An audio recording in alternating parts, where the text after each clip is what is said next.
o empregador conforme a Bíblia. E vós, senhores, de igual modo procedei para com eles, deixando as ameaças, sabendo que o Senhor, tanto deles como vosso, está nos céus, e que para com ele não há acepção de pessoas. Efésios 6, versículo 9. A Escritura mostra como devemos agir como empregados e como empregadores.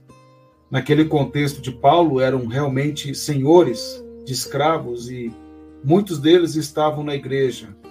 O escravo, na visão romana, tinha o mesmo valor que um boi ou uma peça de arado.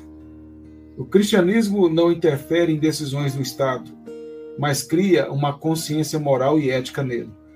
A igreja tinha como crentes escravos e senhores de escravos, que sentavam lado a lado e tinham os mesmos direitos de tratamento e de serem abençoados com os meios de graça dados à igreja.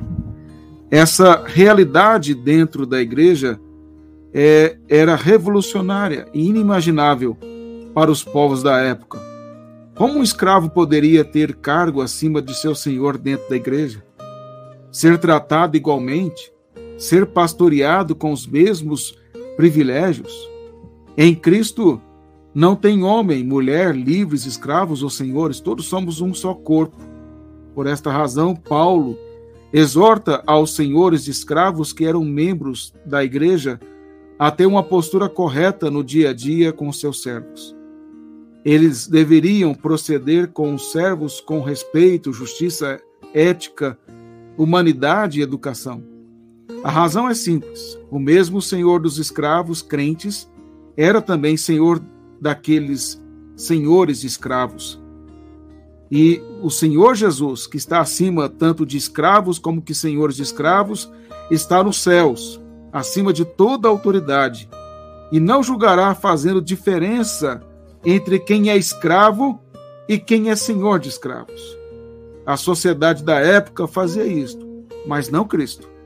Estes homens deveriam ter temor ao cuidar dos seus servos e fazer da melhor maneira possível. A escravidão não existe mais, contudo, fez parte de quase toda a história da humanidade. Graças ao nosso Deus, essa fase passou e muito se deve à luta de cristãos ao longo da história. O que temos que fazer agora é contextualizar as exortações de Paulo e aplicar àqueles crentes que são chefes de seções, empresários e convivem com irmãos em seus trabalhos, tendo-os como subordinados.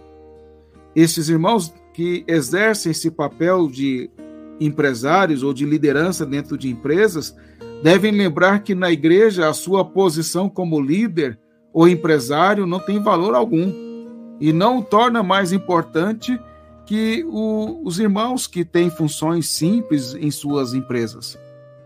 O seu dinheiro não deve ter qualquer importância no tratamento recebido na igreja, e pode ser que aquele irmão mais pobre que exerce uma função simples em sua empresa, na igreja seja o seu líder, um presbítero, um diácono, um professor e assim por diante. Na igreja, o que determina funções é o dom dado por Deus e a piedade daquele que exerce esses dons. O empresariado não determina nada, ou pelo menos não deveria. O Senhor não faz acepção de pessoas. Trata todos os crentes com o mesmo padrão. Ele não trata o rico, o grande empresário, crente, com outro padrão e o irmão pobre, empregado, com outro. Ambos serão tratados e julgados pelo mesmo padrão de ética, moral, piedade, e este padrão pelo qual todos os crentes serão julgados é Cristo Jesus. Se você tem uma empresa, trate seus funcionários com educação, justiça, respeito e coerência. Não seja ganancioso, egoísta e orgulhoso. Não pense que seu dinheiro, sua empresa, sua condição financeira impressiona Deus e garante tratamento VIP na igreja. Deus não faz acepção de pessoas. Você será julgado do mesmo jeito e receberá bênçãos decorrentes da obediência e maldições decorrentes da desobediência. Pense nisso. Que Deus assim nos abençoe. Amém.